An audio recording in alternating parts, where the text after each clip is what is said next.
يا سلام يا ولا يا دودو، ده انت عبقري.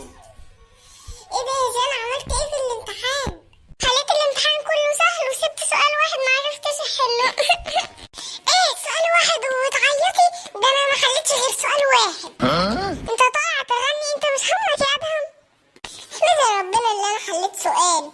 طب يلا بقى نروح عشان ماما قلقانه. يلا يلا يلا نروح لماما. ايه يا جنى، عملت ايه في الامتحان؟ طمنيني.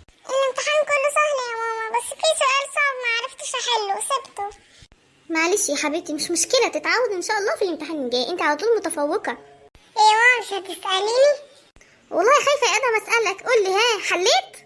اه يا ماما حليت، اكلت ايس كريم بالشوكولاته، انما ايه؟ ايس كريم؟